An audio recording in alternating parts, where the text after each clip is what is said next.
আসসালামু আলাইকুম everyone, welcome back to my channel. আশা করছি আপনারা সবাই অনেক বেশি ভালো আছেন। আমি আলহামদুলিল্লাহ ভালো আছি। আজকে আমি আমার ব্লগটি শুরু করছি বিকেল থেকে। তো কিছুক্ষণ আগেই ভাইয়া ভাবিদের বাড়ি থেকে আজকে আমাদের বাড়িতে আসলো। তো আসার সময় ভাইয়া ঝিনাইদহ থেকে জারিফের জন্য একটা ওটস এনেছে, আর এখানে বেশ কিছু পটল দেখতে পাচ্ছেন। এগুলো ভাবিদের এলাকার পটল, একদমই ফ্রেশ।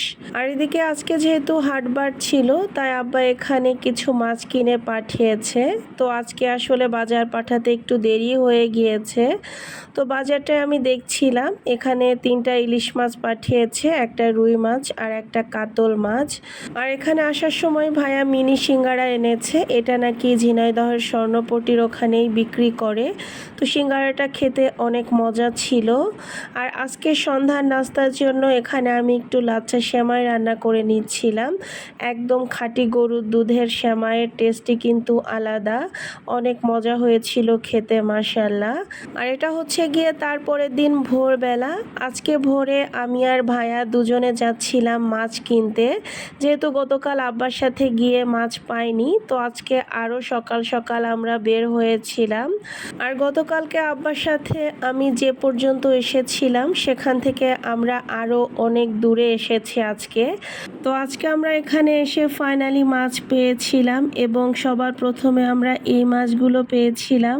আর মাছগুলো দেখার সাথে সাথে আমরা নিয়ে নেই, কারণ মাছগুলো একদমই তাজা ছিল। তো তারপরে ওখান থেকে আমরা আরও একটু সামনের দিকে এসেছি। এই জায়গাটার নাম হচ্ছে গিয়ে বড় বিল। চারদিকেই দেখতে পাচ্ছেন বিলের মতো, আর পানিতে ভরা। এখন যেহেতু বর্ষার সময়, তো চারিদিকেই পানিতে থই থই করছে। আর আমরা আজকে যে এলাকাতে এসেছি, এলাকাগুলো এমনিতেই নিচু এবং বিল এলাকা। তো এদিকে আসলে বর্ষার সিজনে বেশ মাছ পাওয়া যায়, যদিও আগের মতো আসলে কোনো কিছুই এখন আর নেই। আর টুকটাক সারা বছরই এদিকে আসলে মাছ পাওয়া যায়, ভোরবেলা আসলে আর কি। তো এখানে আসার পরেও দেখছিলাম যে এক এক করে সবাই মাছ আনতেছিল। তো ইনারা মাছ এনে ঢালার পরে আমি তো মাছগুলো দেখে পুরোই ভয় পেয়ে গিয়েছি, কারণ এর মধ্যে শুধু কুচে ছিল। আমাদের এলাকায় এটাকে কুচেই বলে, আপনাদের কার এলাকায় কি বলে অবশ্যই কিন্তু কমেন্ট করে জানাতে ভুলবেন না। তো এগুলো দেখতে কিন্তু একদমই সাপের মতো, দেখলে অনেক ভয় লাগে।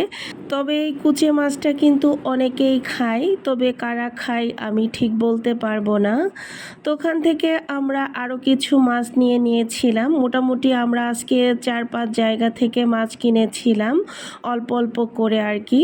আর তাজা এবং টাটকা দেখে মাছ কিনতেছিলাম, যেগুলো ভালো লাগতেছিল ওগুলোই নিয়ে নিচ্ছিলাম দামাদামি করে।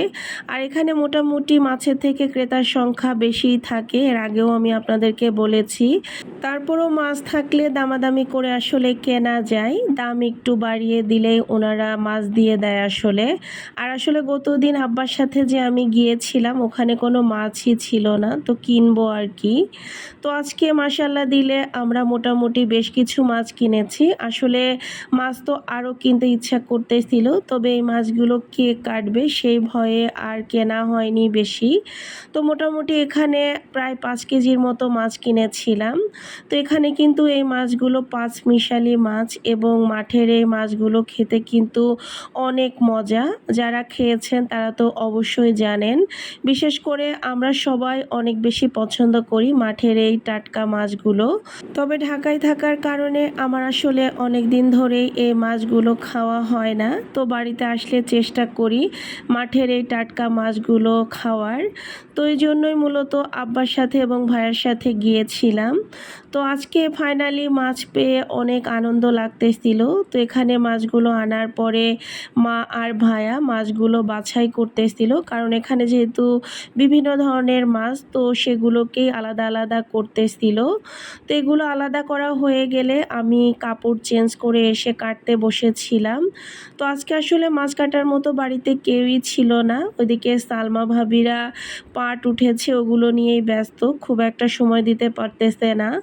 তো এখানে আমি আর মা দুজনে মিলেই মাছগুলো অনেক কষ্ট করে কাটি। আর কিছু তাজা মাছ ছিল, সেগুলো পানিতে জিকিয়ে রাখা হয়েছিল।